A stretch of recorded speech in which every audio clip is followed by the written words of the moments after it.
pas connu en tant que lecteur ou lectrice la fameuse panne de lecture? Vous savez, ce moment assez désagréable où, après avoir terminé un livre, on ne parvient pas à en commencer un nouveau. L'impression marche d'ailleurs aussi pour les personnes dont les derniers souvenirs de lecture remontent à quelques années avec par exemple la dernière lecture obligatoire lors des cours de français, ou bien le dernier roman lu pendant l'été. Gros moment de solitude littéraire où l'envie de lire est présente, mais le geste ne suit pas. On ne sait pas vraiment vers quel livre se tourner, vers quel style démarrer, ou même si on en sera capable dans l'immédiat. Et le pire dans tout ça, la culpabilité. Beaucoup de personnes qui ne lisent pas ou plus s'en veulent de ne plus ou pas réussir à le faire en se comparant à un idéal souvent faussé du lecteur. Dans cette modeste vidéo, je vais essayer de vous déculpabiliser et de vous proposer quelques livres qui pourraient vous aider peut-être à reprendre plus facilement le chemin de la lecture. Bien sûr, quand vous vous sentirez prêt ou prête à le faire. Premier point qui me semble essentiel mais qui ne coûte absolument rien d'être rappelé, ne pas lire, ce n'est pas grave.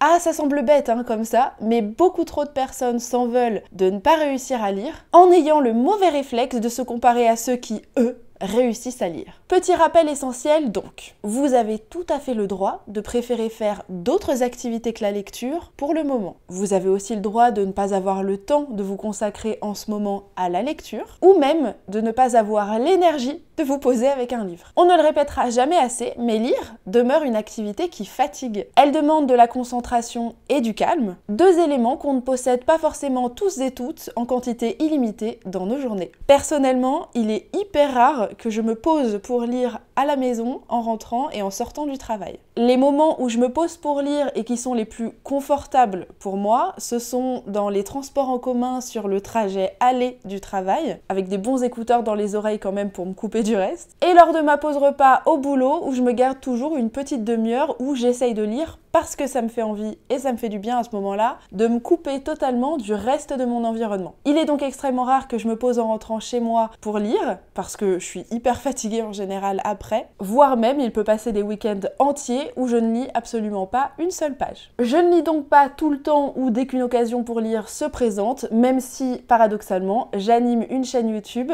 littéraire. Suite logique du précédent point, la lecture n'est pas une course. Comme je le disais précédemment, la lecture est une activité chronophage qui vous demandera de mobiliser du temps et de l'énergie. Ce n'est donc pas une occupation qui se consomme facilement. Vous n'êtes donc pas un mauvais lecteur ou rendu moins légitime dans votre amour de la littérature si vous ne lisez pas régulièrement, si vous ne lisez que très peu de livres dans l'année ou même si vous mettez plusieurs mois pour terminer une lecture. Chacun son rythme. Je vois souvent passer des commentaires angoissés, alors que ce soit chez moi, dans les commentaires de mes vidéos ou story Instagram ou ailleurs, de personnes qui s'en veulent de ne pas réussir à lire autant de livres par mois ou par an que les influenceurs littéraires qu'ils suivent et dont ils consomment le contenu régulièrement. Alors je vais briser ce mythe tout de suite, nous sommes loin de tous avoir ce rythme de lecture. Tous les influenceurs ne lisent absolument pas 20 livres par mois, et nous ne sommes pas nécessairement des êtres surnaturels dotés de capacités de lecture supersonique. Ne vous comparez donc pas aux autres lecteurs, influenceurs ou non, sur votre rythme de lecture. Pour apprécier l'activité de lecture, il est capital de la mener à son propre rythme. Car c'est en se créant une pression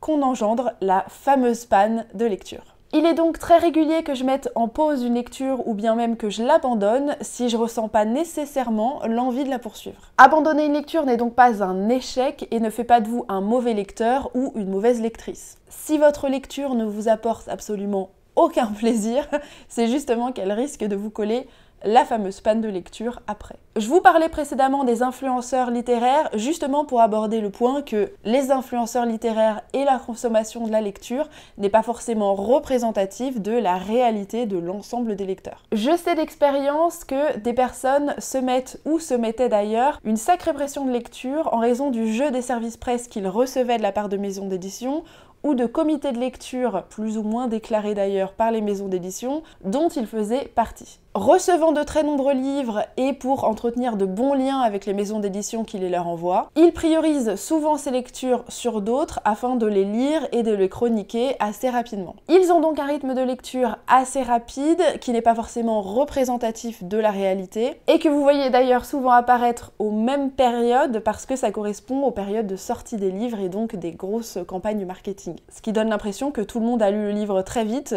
et en même temps. D'autant plus que cette pression de lire vite vite et souvent entretenues par les maisons d'édition, certaines poétiques, pas toutes, qui mettent un petit peu la pression pour que les livres soient lus rapidement, afin toujours de coller un petit peu à la campagne marketing, sinon ça vaut pas le coup, et qui parfois, bien sûr pas toutes, menacent entre les lignes certains influenceurs de les retirer de la liste de ceux qui recevront les services presse s'ils ne jouent pas le jeu de la chronique gratuite bien sûr dans les temps. Encore une fois, d'expérience, j'ai pu voir certains influenceurs se coller une méga panne de lecture à cause de tout ça, en lien avec la pression des services presse, des chroniques qui sont demandées, toujours non rémunérées évidemment. Paramètre important à ne pas oublier, notre rythme de lecture n'est pas forcément régulier et surtout, il évolue avec le temps. Il est tout à fait possible de lire plus ou moins vite avec les années qui défilent ou bien en fonction des événements de vie tout simplement que vous vivez sur le moment. Je lisais probablement beaucoup plus vite il y a quelques années car je n'avais pas forcément la même charge mentale que celle que j'ai actuellement dans ma vie personnelle ou même professionnelle. Et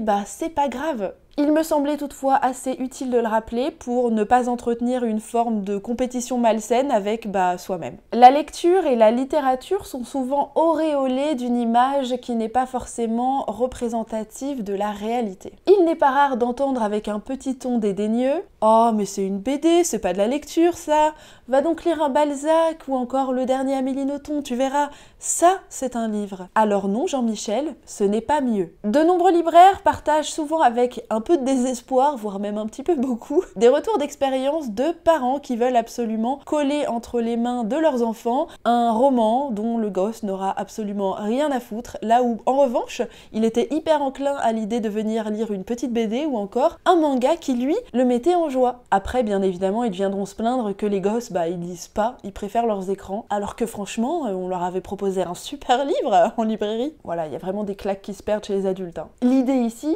c'est de reconnaître que tous les supports de lecture demeurent de la lecture, qu'il s'agisse d'un roman graphique, d'un manga. Il n'est donc pas question de les hiérarchiser entre eux ou de leur retirer de la valeur. L'essentiel, c'est de lire ce qui vous fait du bien et ce qui vous attire tout simplement à l'instant T. Si vous vous forcez à lire quelque chose qui ne vous convient pas ou qui ne vous plaît pas, alors là, vous vous donnez toutes les chances possibles pour plonger dans une bonne vieille panne de lecture, voire même vous dégoûter de la lecture pendant un petit moment. Alors que Jean-Michel aille bien se faire cuire le cul avec ses conseils classistes, si vous avez envie de vous enfiler une bonne romance, 18 mangas ou encore toute une série de comics de space opéra, grand bien vous fasse et surtout amusez-vous. Enfin, dernier conseil que je puisse vous donner dans cette vidéo, allez-y tranquillement. Ne vous précipitez pas sur 1000 livres à la fois quand l'envie de lire vous reprendra. Et si possible, évitez les gros pavés de 800 pages ou alors les grosses sagas qui peuvent vous attendre parce que franchement, ça peut être impressionnant de prime abord, surtout quand on n'a pas lu depuis un petit moment. L'expression « doucement mais sûrement » s'appliquera vraiment dans votre reprise de rythme de lecture. Un peu comme quand on reprend le sport, on va pas forcément commencer directement par un gros marathon quoi. La lecture, c'est un petit peu pareil, on commence avec des petits livres, tout doucement, pour pas se mettre la pression et reprendre son rythme et son souffle tranquillement. Maintenant que je vous ai bien gonflé avec mes conseils non sollicités,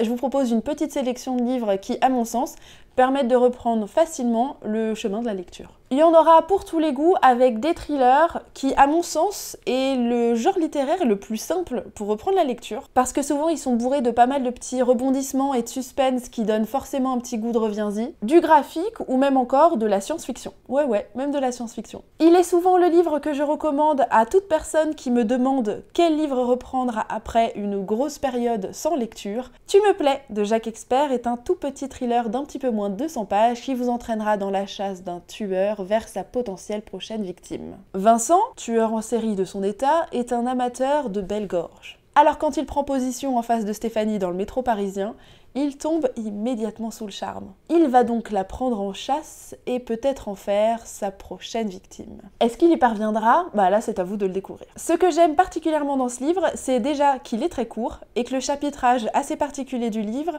entraîne particulièrement bien la lecture. Toute l'histoire se déroule pendant un trajet de métro et chaque chapitre est simplement l'un des arrêts de métro par lesquels nos deux personnages passent durant l'histoire. On vit donc pleinement l'action avec eux et on sait donc forcément que la fin de l'histoire représentera la fin du voyage. Pour qui ? Suspense. Pour ceux qui craindraient les détails vraiment très gore, il ne me semble pas qu'il y en ait particulièrement, mais des mentions de crimes sont quand même bien présentes, ça reste un thriller, notamment avec les précédents méfaits de Vincent, puisque forcément, comme c'est un tueur en série, il compte plusieurs crimes à son actif. Si par hasard vous lisez ce livre et vous l'appréciez, je vous recommande 2 autres livres de l'auteur qui sont aussi intéressants, qui sont Hortense ou encore Le jour de ma mort, qui sont tout aussi divertissants et captivants, juste un petit peu plus gros en termes de taille que celui-ci qui est vraiment, je pense, le plus petit de l'auteur. Les femmes de Stepford d'Ira Levin fait partie de la catégorie des tout petits livres avec un petit peu moins de 150 pages à découvrir. On suit dans cette histoire Johanna qui va emménager avec son mari Walter dans la toute petite ville de Stepford aux États-Unis. Petite communauté tranquille, elle offre la possibilité à Walter de trouver un nouvel emploi et à Johanna la possibilité de se consacrer à sa profession de photographe et de s'occuper de sa petite famille. Notre histoire se concentre principalement sur Johanna qui va faire la découverte de la communauté de Stepford,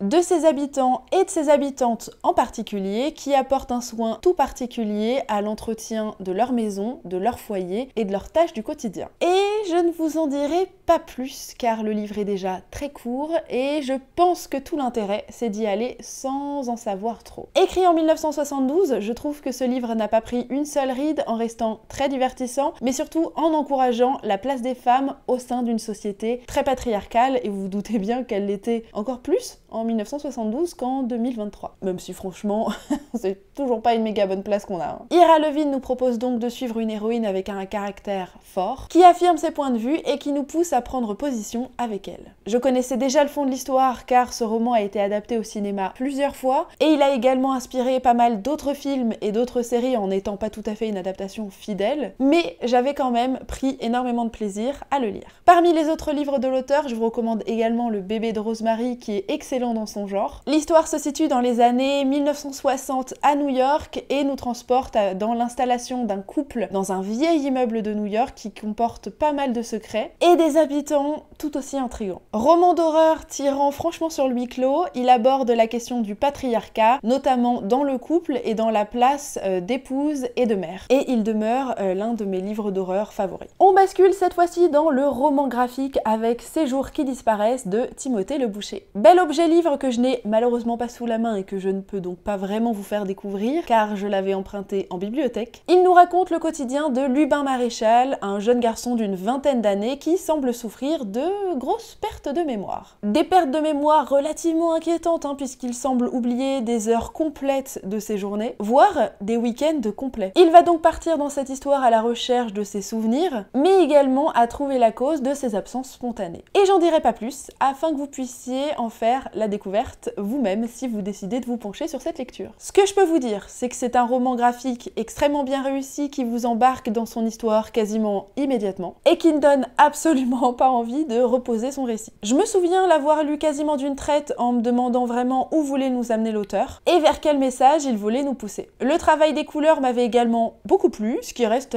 un excellent bonus, notamment quand on parle d'une lecture graphique. C'est quand même vachement plus agréable si c'est joli à regarder. L'auteur n'est pas avare en autres romans graphiques à succès. Moi j'avais d'ailleurs lu Le Patient qui a également eu sa petite vague de succès puisqu'il a récemment été adapté en série sur Netflix. Je ne l'ai d'ailleurs pas vu, faudrait que j'y jette un petit coup d'œil. J'ai dû le recommander un nombre incalculable de fois, mais ça reste un très bon page-turner et un très bon classique du genre. Misery de Stephen King reste une très bonne option si vous souhaitez vous remettre à la lecture. Cette histoire se trame dans les montagnes américaines, dans une toute petite ville reculée du pays. Vous y suivez Paul, un célèbre écrivain qui vient de boucler l'écriture de son dernier roman et qui s'apprête à rentrer chez lui. Sauf que, pas de bol, une tempête de neige fait rage et va engendrer un grave accident de voiture dont il est malheureusement la victime. Dans son malheur, Paul a de la chance, il sera sauvé par une femme, Annie, qui n'est rien d'autre que sa plus grande fan. Elle l'abritera chez elle le temps de sa convalescence, et ça tombe bien parce que le tout dernier tome de Misery, la saga à succès de Paul, vient de paraître en librairie. L'occasion d'un échange privilégié entre Paul et sa plus fidèle fan. Si vous connaissez King,